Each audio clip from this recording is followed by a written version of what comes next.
स्वागत है आप सभी का हमारे YouTube channel physics bye Sajid sir में। जैसे कि आप जानते हैं, हम आपको फिजिक्स पढ़ा रहे हैं इस लॉकडाउन के मौके पर। तो चलिए हम आपको बताते हैं। आज हमारे पाठ का नाम है विद्युत फ्लक्स और गॉस की प्रमेय। इंटरमीडिएट के स्टूडेंट के लिए ये हमारा लेसन नंबर 2 है, electric flux and Gauss theorem. तो हमारा सबसे पहले टॉपिक आइए देखते हैं, क्षेत्रफल वेक्टर।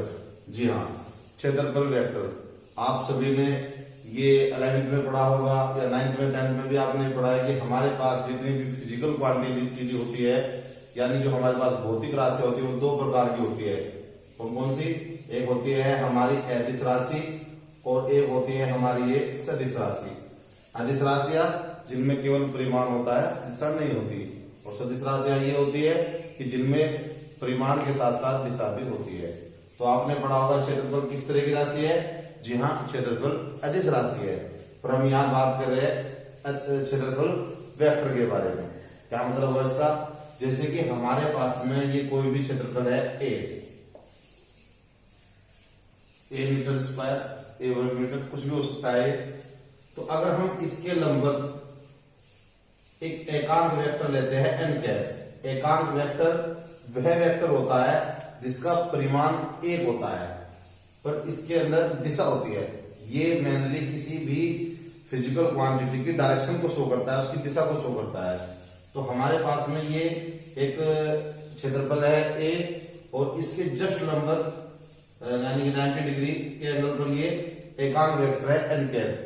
तो अगर हम इस क्षेत्रफल ए और एकांक वेक्टर की गुणा कर देते हैं, तो ये बन जाता है हमारा क्षेत्रफल वेक्टर, यानी A vector is equal to A N cap. यहां पर ये बात याद रखने की है कि हमेशा हमारा जो ए वेक्टर होगा, क्षेत्रफल वेक्टर होगा, वो दिए गए क्षेत्रफल के लंबवत होता है। समतल क्षेत्रफल में परिमाण के साथ साथ समतल क्षेत्रफल में परिमाण के साथ साथ दिशा भी होती है। इसका मात्रक क्या हो गया? इसका मात्रक हो जाता है यहाँ पे वर्ग मीटर, या इसको ऐसे भी डिनोट कर सकते हैं मीटर स्क्वायर। तो इसको आगे बढ़ाते हुए हम कुछ डिस्कस करेंगे इस चैप्टर के बारे में। सबसे पहले हमें दो चीजों का पता होना जरूरी है। एक होता है हमारे पास में कोण, जिसको हम बोलते हैं एंगल, और एक होता है हमारे पास में सॉलिड एंगल। तो सबसे पहले हम कोण की डिस्कस करेंगे। देखिए, हमारे पास में ये कोई भी सर्कल है, वृत्त है हमारे पास में। तो इस वृत्त के P1 पॉइंट से P2 पॉइंट तक जाने में ये चली गई जो दूरी है S है, और इसकी त्रिज्या R है। तो क्या बताया गया है कि कोण इज इक्वल टू 4/त्रिज्या, यानी किसी भी वृत्त की परिधि पर चलते हुए जो केंद्र पर अवतरित कोण होता है, उसको हम किस निकालते हैं? कोण इज इक्वल टू 4/त्रिज्या। यहां पर कितना है? 4s, ये भी मीटर में होगी, और त्रिज्या r, ये भी मीटर में होगी। तो theta is equal to s/r। अगर हम बात करते हैं इसके मात्रक की, तो मीटर से मीटर कट गया, कोई भी मात्रक नहीं है। पर इसकी विमा भी नहीं है इसकी कोई भी, परंतु भाई मात्रक तो बनाना पड़ेगा। तो इसलिए हमने इसका मात्रक मान लिया है रेडियन। ये हो गया मात्रक यहाँ पे रेडियन, और विमा इसकी कोई भी नहीं है। चलिए, तो ये देखते हैं। अगर आप देख रहे हैं कि S is equal to R, if मान लीजिए यदि ये जो चार्ज है ये त्रिज्या के बराबर हो जाए, तब क्या होगा? तो theta is equal to S/S is equal to 1 radian. तो ये 1 रेडियन की डेफिनेशन क्या बनी कि एक वृत्त पर चला गया चार्ज अगर त्रिज्या के बराबर हो, तो केंद्र पर अंतरित कोण का मान 1 रेडियन होता है। जी हाँ, इसे कह सकते हैं यदि चाप वृत्त की त्रिज्या के बराबर हो, तो केंद्र पर अंतरित कोण यानी थीटा का मान 1 रेडियन होता है। अब बात करते हैं संपूर्ण कोण की। संपूर्ण कोण क्या मतलब हुआ? संपूर्ण कोण का कंप्लीट एंगल, यानी एक पूरा चक्कर लगाने में कितना एंगल, कितना कोण होगा। देखिए संपूर्ण कोण के लिए ये पूरा चक्कर लगाने में कितना चाप हो जाएगा? एक चक्कर, एक परिधि मतलब 2 पाई r, यानी क्या होगा? चाप इक्वल टू 2 पाई r, और त्रिज्या आपको पता है स्मॉल r है, तो r से r कैंसिल, तो क्या आंसर आता है? 2 पाई रेडियन। हम जानते हैं एक चक्कर में होता है 360 डिग्री, तो हम ये भी कह सकते हैं कि 360 degree equal to 2 pi radian. यहां पर आप क्या कर सकते हैं? यहां से आप 1 डिग्री निकाल सकते हैं, 1 मिनट निकाल सकते हैं, 1 सेकंड निकाल सकते हैं, जैसे आपने पहले भी इसके बारे में पढ़ा था। अब हम आगे डिस्कस करते हैं घन कोण के बारे में। घन कोण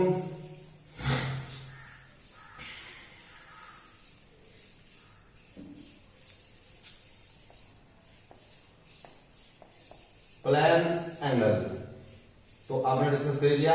अब हम पढ़ते हैं घन कोण के बारे में, यानी कि सॉलिड एंगल। जी हाँ, क्या होता है घन कोण? घन कोण मतलब मोटाई में चीज आती है, यानी 3D की बात करते हैं।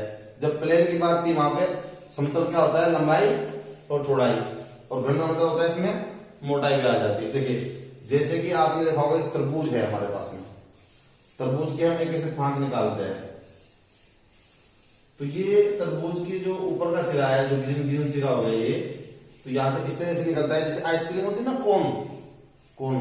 तो यहां पर एक एंगल बनता है। ये क्षेत्रफल है हमारा यहाँ पे S, और ये पॉइंट मान के चलिए आप पॉइंट P, और इसकी त्रिज्या है यहाँ पे R। तो घन कोण के बारे में क्या कहा जाता है? ये हमारे पास में पूरा ठोस है, स्फीयर है, या गोला भी हो सकता है। तो घन कोण क्या होता है कि क्षेत्रफल अवयव, इस पूरे गोलीय पृष्ठ का क्षेत्रफल है S, और हमने यहां पे जो छोटा सा अवयव लिया है इसको मान सकते हैं हम dA। तो क्या बताया गया है कि घन कोण क्षेत्रफल अवयव dA अपॉन ये जो त्रिज्या है, त्रिज्या का स्क्वायर। जी हाँ, देखिए dA यानी क्षेत्रफल का मात्रा क्या हो जाएगा? Metre square. छोटा सा है ना, ये छोटा पार्ट लिया है हमने, और यहाँ पे क्या है? त्रिज्या नहीं है मीटर, तो मीटर का भी स्क्वायर, क्यों? पावर 4 है, तो मात्रा कुछ नहीं है, बीमा इसकी कुछ नहीं है, और हमने एक मात्रा माना है इसका स्टेरेडियन। क्या माना है? मात्रा स्टेरेडियन। तो क्या कह सकते हैं? हम कह सकते हैं कि गोलीय पृष्ठ का क्षेत्रफल, गोले के केंद्र पर जो कोण अंतरित करता है उसको हम घन कोण कहते हैं, और इसको ओमेगा से डिनोट किया जाता है। किसी से? छोटा w, इसको ओमेगा से डिनोट किया जाता है। चलिए अब थोड़ा सा इसमें एक बात और देखते हैं कि स्टेरेडियन की परिभाषा की अगर मैं बात करता हूं, डेफिनेशन, एक स्टेरेडियन की परिभाषा की बात करता हूं, यदि dA इक्वल टू r², गोले के पृष्ठ पर जो छोटा अवयव हमने लिया है उसका क्षेत्रफल त्रिज्या के वर्ग के बराबर है, तो यहां पर क्या हो जाएगा? ये r² अपॉन r² करके बना ले, बन क्या? स्टेरेडियन। तो हम क्या कह सकते हैं कि यदि गोले के पृष्ठ का क्षेत्रफल अवयव, पूरे गोले की बात नहीं कर रहा हूं मैं, उसमें जो मैंने छोटा सा टुकड़ा लिया है, गोले के पृष्ठीय अवयव का क्षेत्रफल त्रिज्या के वर्ग के बराबर हो, तो गोले के केंद्र पर अंतरित घन कोण, जी हाँ, घन कोण का मान 1 स्टेरेडियन होता है। आप ये भी कह सकते हैं कि 1 स्टेरेडियन वह घन कोण है जो गोले के केंद्र पर गोले की त्रिज्या के वर्ग के बराबर क्षेत्रफल अवयव द्वारा अंतरित किया जाता है। यहां पर एक छोटा सा पॉइंट डिस्कस करने की जरूरत है जी हाँ, देखिए अगर आप बात करते हैं गोले की, जैसे कोई गेंद है आपने देखा होगा, तो वो पूरी गोल है जैसे, उसके केंद्र से हर पॉइंट की दूरी इक्वल है। और कोई भी अगर अवयव करते हैं, कोई भी अवयव यहां पर अगर हम लेते हैं तो क्या है कि अवयव त्रिज्या के लंबवत है। अगर कोई इस तरह की चीज नहीं है, कोई दूसरी शेप है, जैसे हम ये डिस्कस करते हैं यहां पर, तो वो इस तरह का पृष्ठ है कि यहां पर केंद्र है, ये त्रिज्या,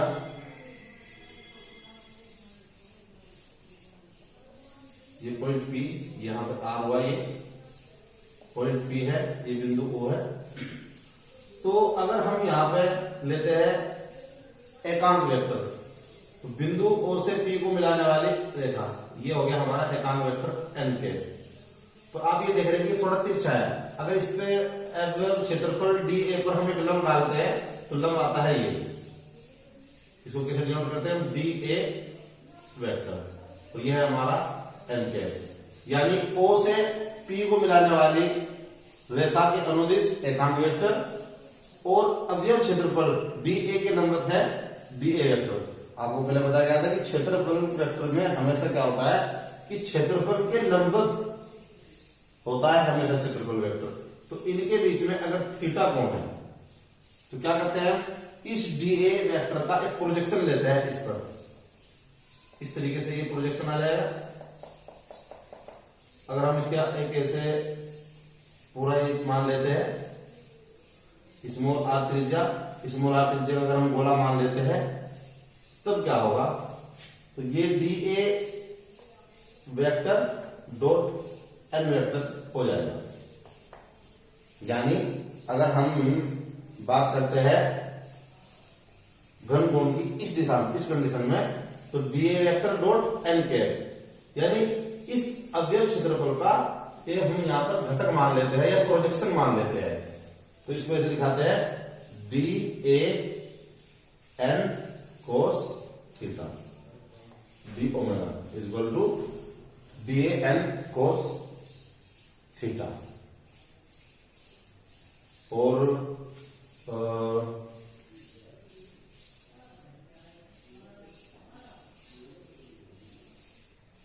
अपॉन क्या लेंगे यहां पे,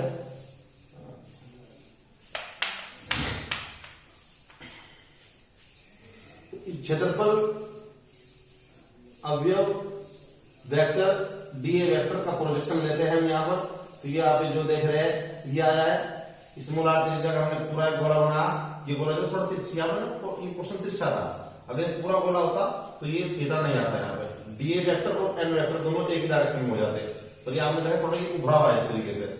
तो इस कंडीशन में क्या हो जाएगा, इस कंडीशन में अगर हम डिस्कस करते हैं तो d omega is equal to क्या हो जाएगा, यहाँ पे d omega is equal to हो जाएगा dA vector dot n vector upon r square. इस छोटे से पोर्शन की बात कर रहा हूं भाई, क्षेत्रफल अवयव बटे त्रिज्या का वर्ग, ये तो होता है घन कोण। जी हाँ, तो इसको ऐसे लिख सकते हैं d omega is equal to dA n cos theta upon r square. आप जानते हैं n का मान क्या होता है, वन, एकांक वेक्टर है तो इसका परिमाण वन होगा। तो हम ऐसे लिख सकते हैं d omega is equal to dA cos theta upon r square. Clear है, चलिए।